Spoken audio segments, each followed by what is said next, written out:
En un peu plus d'une semaine, l'Iran a été dévasté. L'opération Ligne montante d'Israël a tué de nombreux hauts commandants militaires et scientifiques nucléaires iraniens, ainsi que causé des dégâts importants aux principales installations nucléaires. Les États-Unis ont frappé fort avec l'opération Marteau de minuit, utilisant des bombes anti-bunkers pour détruire les sites d'enrichissement nucléaire de Fordo, Ispahan et Natanz. L'Iran est maintenant en guerre, et bien que le pays ait promis des représailles, il doit désormais faire face à une réalité brutale. La guerre n'est pas terminée, mais l'Iran a déjà perdu. Voici pourquoi. Tout commence avec la raison pour laquelle Israël et les États-Unis ont lancé ces frappes dévastatrices contre le programme nucléaire iranien. Écrivant pour Foreign Policy, le vice-président et directeur principal du centre Scowcroft pour la stratégie et la sécurité du Conseil de l'Atlantique, Matthew Kronig, déclare cela. Et le programme nucléaire iranien représente l'un des plus grands défis pour la sécurité mondiale depuis plus de 2 décennies. Toutes les tentatives pour arrêter ce programme par la voie diplomatique n'ont pas réussi sur le long terme.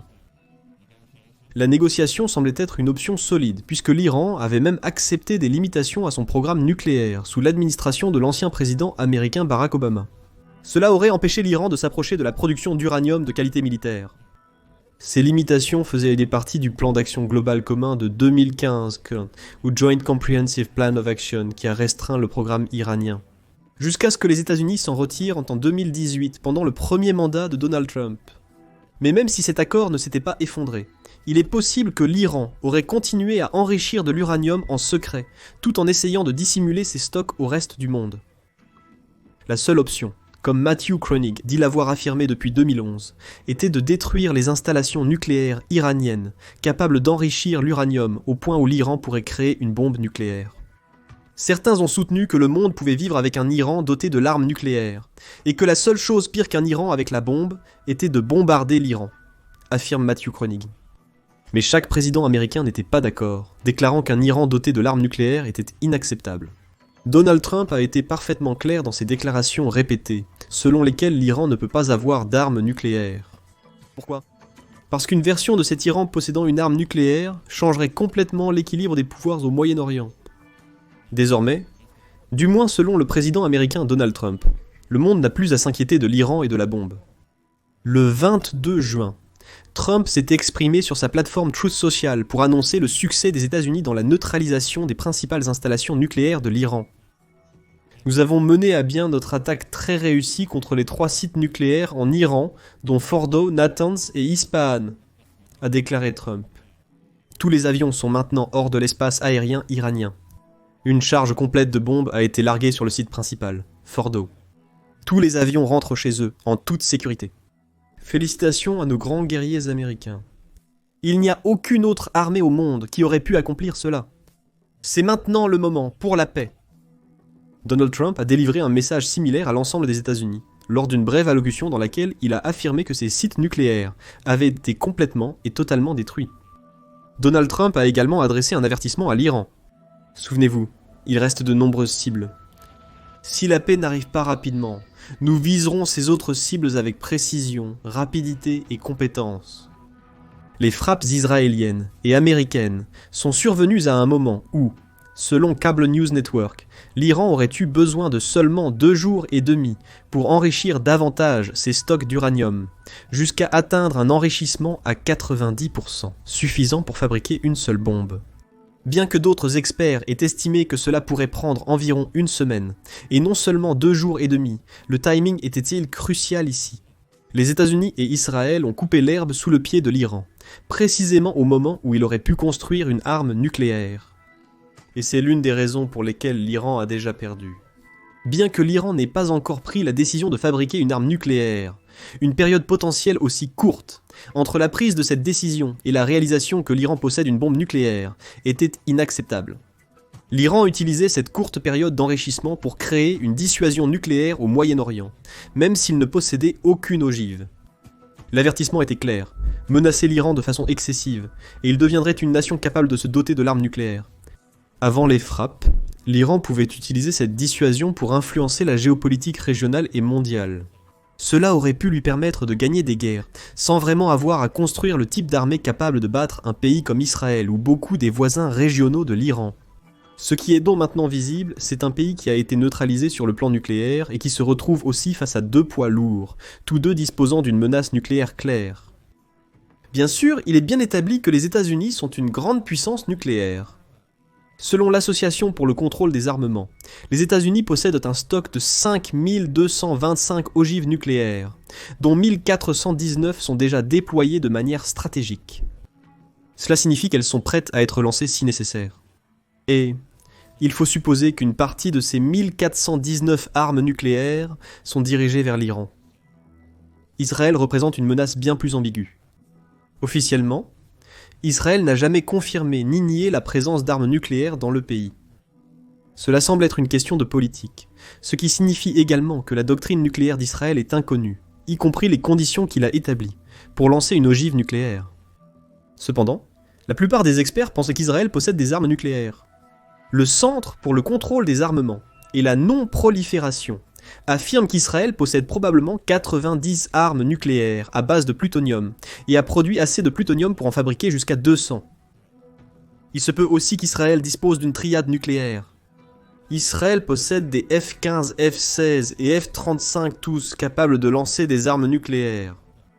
Les 6 sous-marins de classe Dauphin du pays pourraient être modifiés pour transporter un missile de croisière capable d'emporter une ogive nucléaire, bien qu'il n'y ait aucune preuve que cela ait été fait, selon le centre.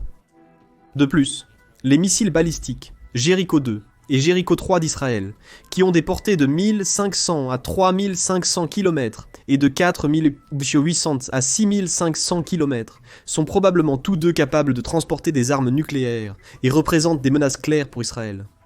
Le point ici est que la seule façon pour l'Iran d'avoir une chance de gagner cette guerre était de posséder des armes nucléaires.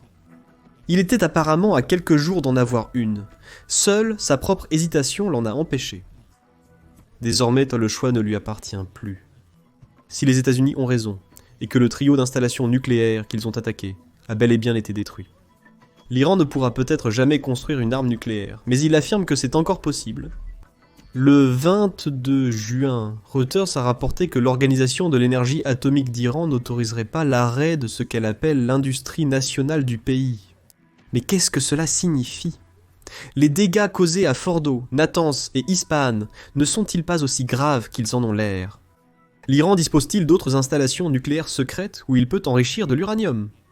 Ou bien tout cela n'est-il que de la fanfaronnade et du bluff de la part d'un régime qui sait que sa seule chance de gagner une guerre, surtout contre Israël ou contre les États-Unis, vient-elle de partir en fumée ? Seul le temps nous le dira. Mais si la question nucléaire est la principale raison pour laquelle l'Iran a déjà perdu cette guerre, il y en a beaucoup d'autres. Prenez par exemple les missiles de l'Iran. Les missiles sont la principale arme dont dispose l'Iran dans son arsenal pour attaquer Israël. C'est évident depuis qu'Israël a lancé l'opération Ligne Montante, ainsi que dans l'immédiat après l'opération Marteau de minuit. Quelques heures seulement après que les bombardiers américains B-2 Spirit ont largué des bombes anti-bunkers de 15 tonnes sur les sites nucléaires iraniens. L'Iran a répliqué en envoyant une volée de missiles vers Israël. Certains de ces missiles ont réussi à franchir les défenses aériennes israéliennes, atteignant leur cible et blessant au moins 21 personnes. Selon CBS News, l'Iran a tiré des dizaines de missiles. Les estimations varient, et Israël a répliqué par des frappes sur des sites militaires et de missiles iraniens. Et c'est là que réside le problème de l'Iran en ce qui concerne les frappes de missiles. La réalité à laquelle l'Iran est confronté, c'est que sa force aérienne n'est pas capable de lancer le type de frappes aériennes qu'Israël et les États-Unis utilisent contre lui. Le World Directory of Modern Military Aircraft souligne que la plupart des avions de chasse iraniens sont d'anciens appareils de l'époque soviétique provenant de Russie. Avec quelques vieux chasseurs américains, comme le F-4 et le F-5, son meilleur appareil est probablement le F-14, qui a depuis longtemps été dépassé par les avions de chasse qu'Israël et les États-Unis possèdent dans leurs arsenaux. Cela laisse à l'Iran les missiles, et il en possède effectivement beaucoup, suffisamment pour que l'Iran adopte une stratégie consistant à bombarder Israël de missiles, afin de percer les défenses aériennes de son ennemi. Mais l'Iran ne dispose pas d'un stock illimité de missiles. Chronicle le souligne dans son article, en citant un rapport de Newsweek selon lequel l'Iran ne disposerait plus que de la moitié de son stock initial de 2000 missiles. Pire encore pour l'Iran, les frappes aériennes d'Israël ont été si dévastatrices que nombre de ses meilleurs lanceurs ont été détruits.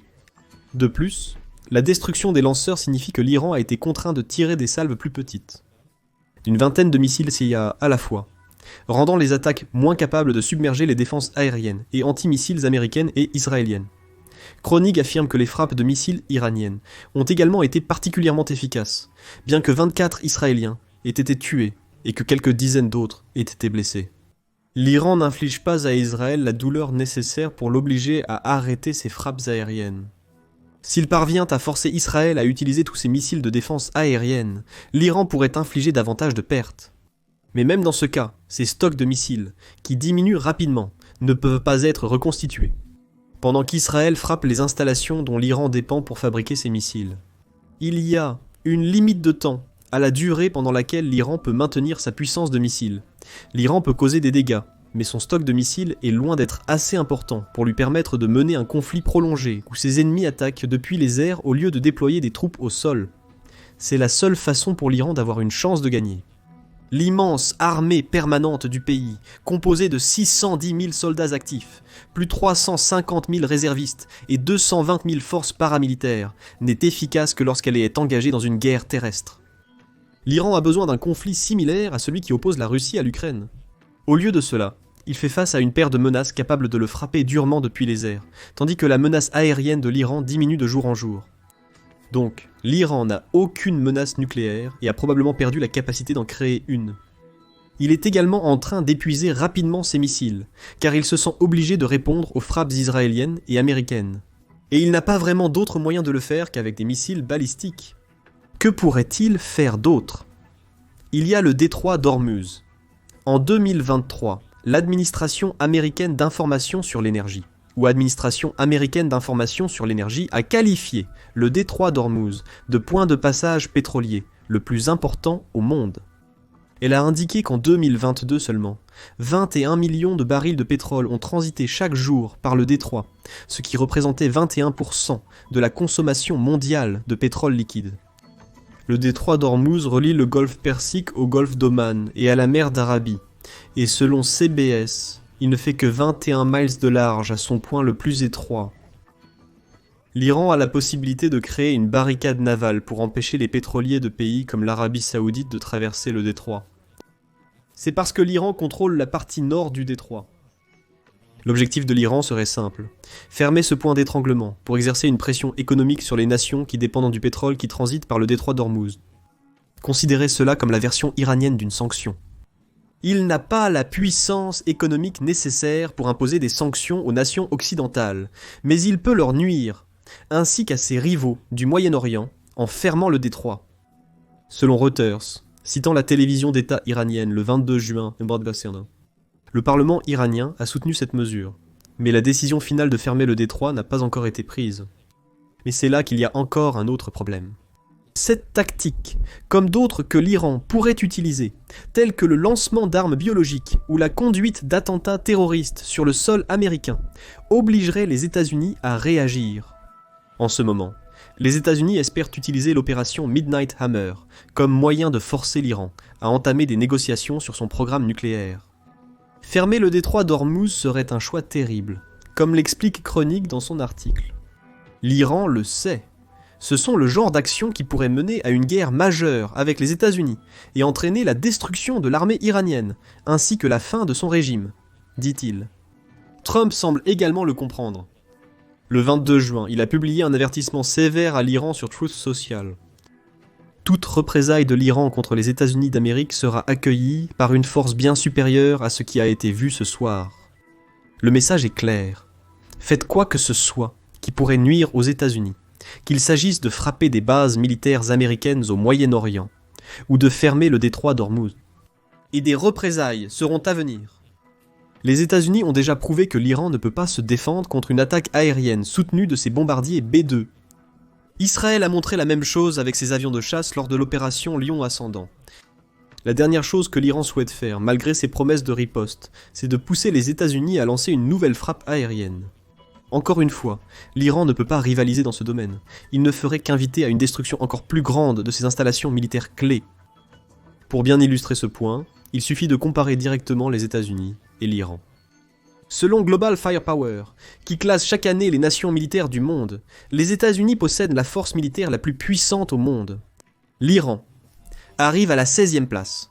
Les États-Unis dépensent chaque année près de 880 milliards de dollars de plus pour leur armée que l'Iran. Et cela se voit. L'Amérique aligne 12 492 avions de plus que l'Iran, qui n'en compte que 551, un nombre relativement dérisoire. Si ce combat prend une dimension navale, les États-Unis déploient une flotte. C'est plus de 4 fois la taille de celle de l'Iran en termes d'unité, et encore plus si l'on prend en compte le tonnage.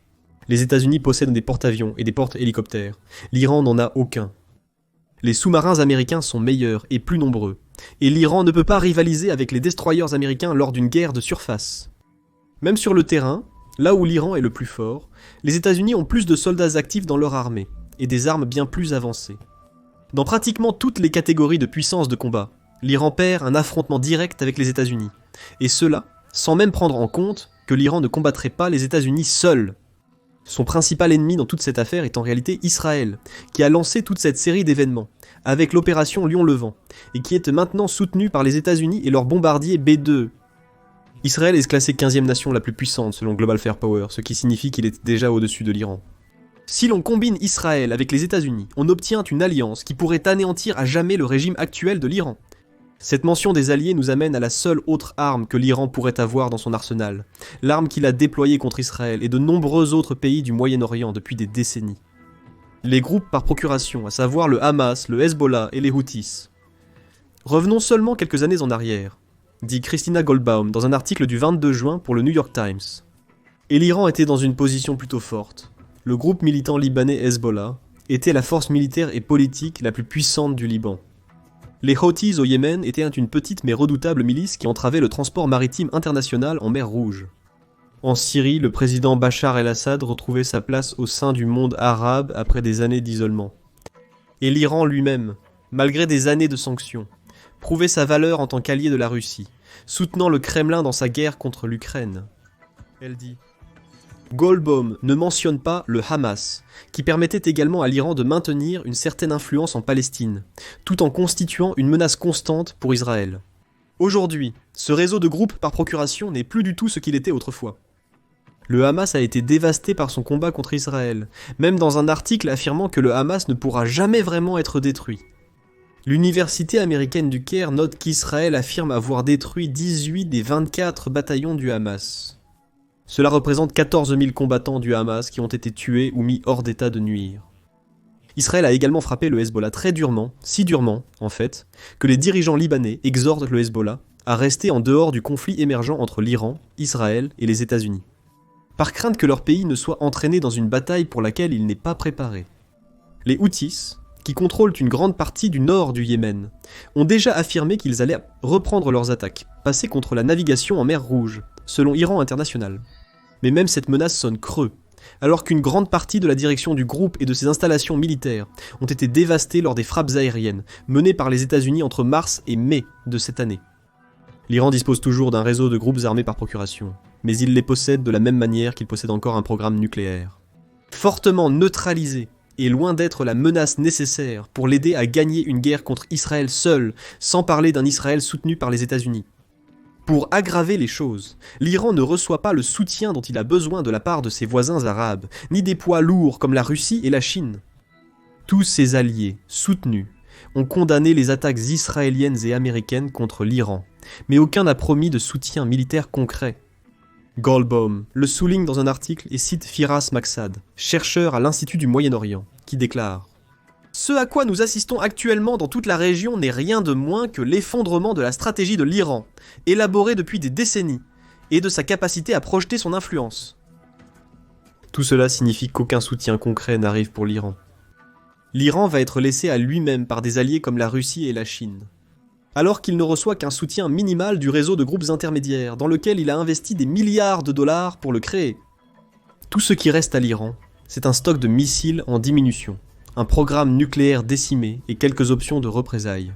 Cela ne ferait qu'amener les États-Unis à frapper l'Iran encore plus durement. L'Iran a déjà perdu la guerre. La seule chose qui reste à voir, c'est combien de temps il continuera à se battre avant de capituler et de commencer à négocier avec Israël et les États-Unis. Et pour le guide suprême de l'Iran, l'ayatollah Ali Khamenei, l'impuissance actuelle de l'Iran est une mauvaise nouvelle. Son armée s'effondre alors que son emprise sur le pouvoir s'affaiblit. Et pendant que tout cela se passe, Khamenei fuit, effrayé et craignant pour sa vie. Découvrez pourquoi dans notre vidéo consacrée à la situation actuelle de l'ayatollah. Et n'oubliez pas de vous abonner à The Military Show pour plus de reportages sur les derniers développements de la crise au Moyen-Orient.